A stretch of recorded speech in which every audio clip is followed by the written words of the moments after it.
ओम शांति। 16 अगस्त 2022 आज के साकार बाबा के महावाक्य। बाबा कहते, मीठे बच्चे, तुम्हें पवित्र रहने का व्रत लेना है। बाकी निर्जल रखने, भूख हड़ताल आदि करने की जरूरत नहीं। पवित्र बनो तो विश्व का मालिक बन जाएंगे। प्रश्न, इस समय दुनिया में सबसे अच्छे कौन है और कैसे? उत्तर, इस दुनिया में इस समय सबसे अच्छे गरीब है, क्योंकि गरीबों को ही बाप आकर मिलते हैं। साहूकार तो इस ज्ञान को सुनेंगे ही नहीं। बाप है ही गरीब निवास, गरीबों को ही साहूकार बनाते हैं। गीत है, आज के इंसान को क्या हो गया। ओम शांति। बाबा कहते, बच्चों ने गीत सुना, वह दैवी प्यार जिसको ईश्वरीय प्यार कहे। अब ईश्वर प्यार सिखलाते हैं कि कैसे एक दो को प्यार करना चाहिए। भारत में कितना सच्चा प्यार था जब सचखंड था। सचखंड किसने बनाया था? सतगुरु, सत बाबा, सत टीचर ने। अभी तुम किसके आगे बैठे हो? सच बाबा, अर्थात जो सच्चा सुख देने वाला है, सच्चा प्यार सिखाने वाला है, सच्चा ज्ञान देते हैं। उनके सम्मुख में बैठे हैं। झूठ खंड में तो सब झूठ है। गाया भी जाता है कि सत का संग करो। सत्य तो एक ही है, असत्य अनेक है। जो बाप भारत को स्वर्ग बनाते हैं, बेहद का वर्षा देते हैं, तुम उस बेहद बाप के सम्मुख बैठे हो, जो फिर से हमको बेहद की बादशाही देने आए हैं। सत बाबा एक ही है, जिसके संग से तुम विश्व के मालिक बनते हो। भक्ति में पहले पहले एक ही शिव बाबा की सच्ची सच्ची भक्ति होती है। उसको ही सच्ची अव्यभिचारी भक्ति कहा जाता है। बाबा बैठ तुम बच्चों को सारे चक्र का ज्ञान सुनाते हैं। पहले पहले एक शिव बाबा की भक्ति थी, जिसको अव्यभिचारी भक्ति कहते थे। फिर अभी ज्ञान भी तुमको सच्चा सुनाती हैं। झूठी भक्ति से छुड़ाते हैं। सच्चे बाबा द्वारा तुम ज्ञान सुन रहे हो। तुम जानते हो, ये सत्य का संग हमको स्वर्ग में ले जाएगा। सच्चे ज्ञान से ही बेड़ा पार होता है, और जो झूठा ज्ञान सुनाते हैं उससे बेड़ा नरक गर्क होता है। उसको अज्ञान कहा जाता है। सच्चा ज्ञान सिर्फ बाप ही सुनाते हैं।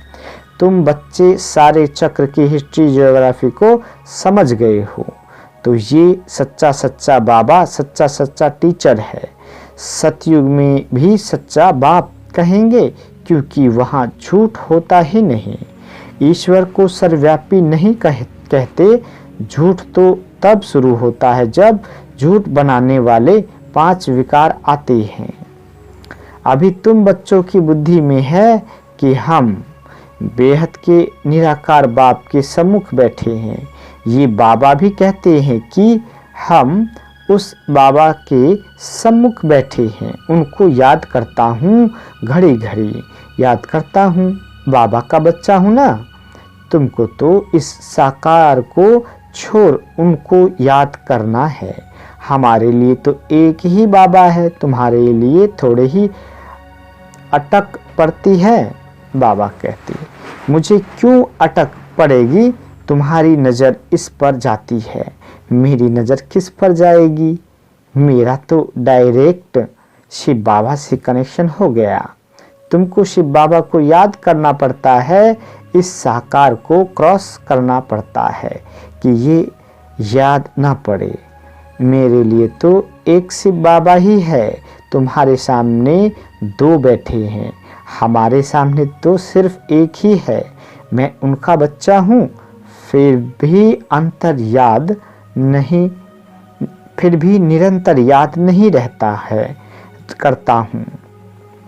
क्योंकि बाबा कहते हैं तुम कर्मयोगी हो, तुम्हारी बुद्धि में सारा चक्र फिरता रहता है। सतयुग त्रेता में इतने जन्म पास किए, फिर इतने जन्मों में लेते लेते 84 जन्मों का चक्र पूरा किया, हिसाब है ना। अब कलयुग का अंत आ गया है, फिर आगे नया चक्र फिरेगा। हिस्ट्री ज्योग्राफी फिर से रिपीट होती है। सतयुग में कौन थे, कहाँ पर राज्य करते थे, ये भी तुम जानते हो कि सारी विश्व पर देवताएं ही राज्य करते थे। अभी तो कहेंगे तुम हमारी हद में नहीं आओ, हमारा पानी न लो। बाबा तो बेहद का मालिक है। बाबा कहते हैं मुझे याद करो। ये बाबा नहीं कहते, इन द्वारा निराकार बाबा तुम आत्माओं को कहते हैं मुझे याद करो, तो तुम कभी रोगी व बीमार नहीं होंगे। यहाँ तो बाप बच्चों को पैदा कर बड़ा करते हैं, फिर अचानक अगर वह मर जाते हैं, शरीर छोड़ देते हैं, तो सब कितने दुखी हो पड़ते हैं। फिर तो शरीर निर्वाह अर्थ खुद ही सर्विस करनी पड़े। ये तो है ही दुख धाम। बाप तो तुम्हें कोई तकलीफ नहीं देते हैं, सिर्फ कहते हैं मुझे याद करो तो विक्रम विनाश हो जाएंगे। बाबा कहते बाप और वर्षे को याद करो। बच्चा जानता है कि बाप से हमको वर्षा मिलना है, तो भी अपना धंधा धोड़ी जरूर सीखते हैं। वर्षे के लिए बैठ तो नहीं जाएंगे। बाकी सिर्फ जो राजाई में जन्म लेते हैं वो वर्षे के लिए बैठते हैं। बहुत दान पुण्य करने से राजाई घर में जन्म मिलता है। राजाई ही बाबा कहते राजाई ही संभालनी पड़े। वह राजाएं तो पतित है। अब तुम्हें पावन राजाओं के पास जन्म लेना है। लक्ष्मी नारायण के घर में व सूर्यवंशी की राजाई में जन्म लेना है। वहाँ कोई प्रकार का दुख होता नहीं, सभी दुखों से छूट जाते हो। बाबा आकर धीरज देते हैं। अभी ये अंतिम जन्म है तुम्हारी, तो जन्म जन्मांतर से ये हालत होती आई है। बच्चे गिरते ही आए हैं। दुख धाम में सुख धाम कहाँ से आए। यहाँ तो दुख बहुत है, सुख अल्पकाल का है। भल बड़े बड़े आदमी है, उन्हों को भी दुख ही दुख है। इस समय जो गरीब है वो सबसे अच्छे हैं। बाबा आए ही हैं गरीबों को साहूकार बनाने। दान भी गरीबों को करना होता है। सब साधारण है ना। बाकी जो लखपति है, जिसके पास करोड़ों रुपए है, कितना भी उन्हें समझाओ फिर भी अपने धन की कितनी मगरूरी रहती है। बाबा कहते हैं ऐसे को क्या धन देना है, मैं तो हूँ ही गरीब निवाज। ऐसी कन्याएं माताएं ही ज्ञान लेती है। कन्या का कितना मान है, सब उसे पूजते हैं। फिर शादी करने से पुजारी बन जाती है। हम आधा कल्प पूज्य, फिर आधा कल्प पुजारी बने हैं। कन्या तो इस जन्म में ही पुजारी बन जाती है। कितना पावन है, शादी करने से ही पुजारी पतित बन जाती है। पतितों को परमेश्वर समझ, पति को परमेश्वर समझ माथा टेकती रहती है, उनके आगे दासी बनकर रहती है। तो बाबा आकर दासी पने से छुड़ाते हैं। बच्चे वृद्धि को पाते जाते हैं। तुम समझा सकते हो, हम प्रजापिता ब्रह्मा के बच्चे शिव बाबा के पोतरे हैं। उनकी मिल्कियत पर हमारा हक लगता है। उनकी मिल्कियत है बेहद की, विश्व का मालिक बनाते हैं। उनका फरमान है बच्चे माँ कम याद करो। तो मैं सत्य कहता हूँ, तुम नारी से लक्ष्मी बन जाएंगी। इसमें कोई व्रत नेम करना, भूखा रहना नहीं है। आगे तुम जरूर व्रत नेम रखते थे। 7 रोज खाना नहीं खाते थे। समझते हैं व्रत नेम रखने से श्री कृष्णपुरी में चले जाएंगे। वास्तव में सच्चा अर्थ है पवित्र रहने का। वह तो हट से भूखे रहते हैं। तुम बच्चों को कुछ भी भूख हड़ताल आदि नहीं करना है। हाँ, तुमको पाबंद बनने की ही हड़ताल करनी है। हम सबको पाबंद बनाएंगे, तुम्हारा धंधा ही ये है। बाकी निर्जला रखना, खाना नहीं खाना, इससे कुछ होता नहीं है। तुम सिर्फ पवित्रता की प्रतिज्ञा करो। माताओं को पति के मारने से बहुत दुख होता है। उन्हों को जाकर समझाना चाहिए कि अब पतियों का पति आया हुआ है। वह कहते हैं सिर्फ मुझे याद करो तो स्वर्ग के मालिक बनेंगे। ये तो पतियों का पति बापों का बाप है। पति मर जाए तो स्त्री को ज्ञान समझाए शिव बाबा से सगाई करानी चाहिए। समझाना है कि तुम रोती क्यों हो। सतयुग में कोई रोते नहीं है।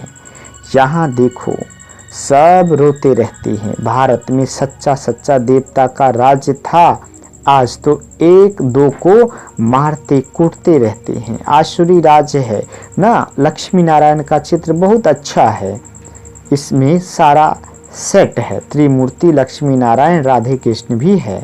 ये चित्र भी अगर कोई रोज देखता रहे तो याद रहे कि शिव बाबा हमको ब्रह्मा द्वारा ये बना रहे हैं। घर में भी छोटे छोटे बोर्ड लगाकर लिख दो, बेहद के बाप को जानने से तुम 21 जन्मों के लिए स्वराज पद पा सकते हो। धीरे धीरे बहुत मनुष्य बोर्ड देखकर तुम्हारे पास आएंगे। तुम रूहानी अविनाशी सर्जन हो। रूहानी सर्जन का कोर्स पास कर रहे हो। बोर्ड लगाना पड़ेगा। बोलो, इस बाप को याद करने से तुमको बेहद की बादशाही मिलेगी। बाबा ने प्रश्न बहुत अच्छे लिखे हैं। बाबा के कितने रूहानी बच्चे हैं। बाल बछड़े वाला है ना। इसमें भाई बहन दोनों आ जाते हैं। बाबा के पास आते हैं तो समझाता हूँ कितने बीके हैं, कितना बछड़े वाला हूँ। बच्चे वृद्धि को पाते जाते हैं। तुम समझा सकते हो। हम भाई बहन हैं। विकार की दृष्टि जा नहीं सकती है। बाप कहते हैं देह सहित देह का झूठा संबंध छोड़ मुझे याद करो तो तुम पावन बन जाएंगे। तुम अंजाम भी करते जा आए हो। मेरा तो एक शिव बाबा, दूसरा न कोई। बुढ़िया भी ये 2 अक्षर याद कर ले तो बहुत कल्याण हो सकता है। बाबा कहते हमने 84 जन्म लिए हैं। अभी हम ब्राह्मण बने हैं, फिर देवता क्षत्रिय वैश्य शूद्र बनेंगे। ब्राह्मण जरूर बनना है और बनेंगे भी जरूर। कल्प पहले मुआफिक ढेर के ढेर बनेंगे। अभी ब्राह्मण बच्चे जो विलायत आदि तरफ है वो भी निकल आएंगे। याद तो करते रहते हैं। बाबा कहते हैं अपने कुटुंब परिवार में रहते अपने को आत्मा समझो। शिव बाबा का पुत्र अपने को समझो। हम ब्राह्मण शो देवता बनेंगे। कलयुग में मनुष्य है, सतयुग में बनेंगे देवताएं। कलयुग में सब आसुरी मनुष्य है। अभी तुम दैवी संप्रदाय के बन रहे हो। ये बाप ही बतलाते हैं, दूसरा कोई बतला ना सके। इन वर्णों को कोई जानते ही नहीं है। तुम ब्राह्मण ही नॉलेज समझा सकते हो। जब तक कोई तुम बी के द्वारा ज्ञान ना लेवे तब तक समझ नहीं सकते।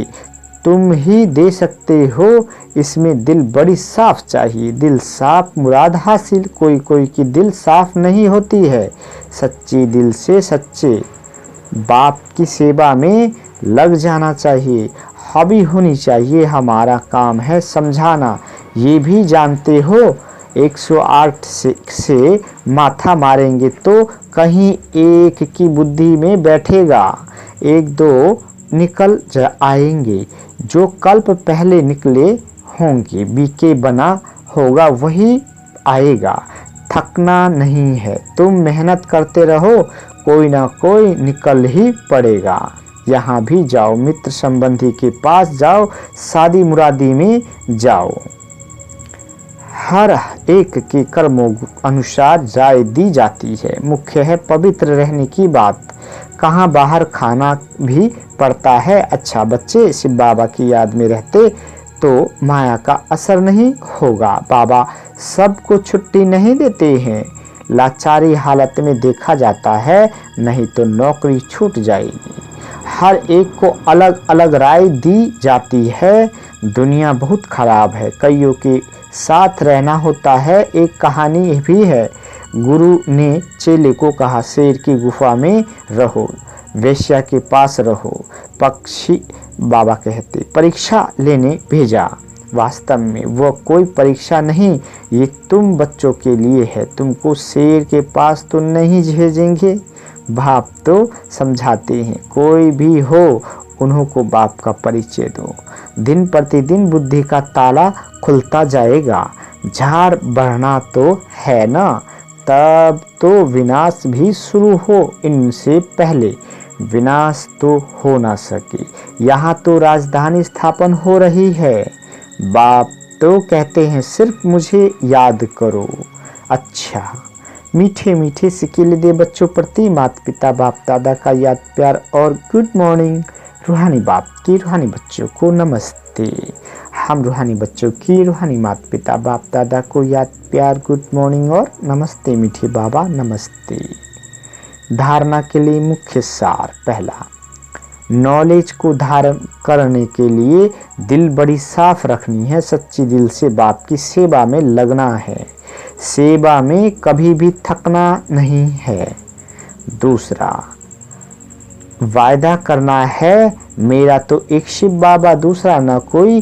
देह सहित देह के सब झूठे संबंध छोड़ एक से सर्व संबंध जोड़ने हैं। गरीबों को ज्ञान धन का दान देना है। बाबा वरदान देते भाग्य और भाग्य विधाता की स्मृति से सदा खुश रहने और खुशियां बांटने वाले सहज योगी भवा। विस्तार। बाबा कहते संगम युग खुशियों का युग, मौज का युग है, तो सदा खुशी में रहो और खुशियां बांटते रहो। भाग्य और भाग्य विधाता सदा याद रहे। बाप मिला सब कुछ मिला, ये स्मृति ही सहज योगी बना देगी। दुनिया वाले कहते हैं कि कष्ट के बिना परमात्मा नहीं मिलता, और आप कहते घर बैठे बाप मिल गया। जो सोचा नहीं था वो मिल गया। खुशियों का सागर मिल गया। इसी खुशी में रहो, ये भी सहज योग है। आज का स्लोगन, बुद्धि और विधि पूर्वक हर कार्य करने वाले ही सच्चे सच्चे ब्राह्मण हैं। अच्छा, ओम शांति। बाबा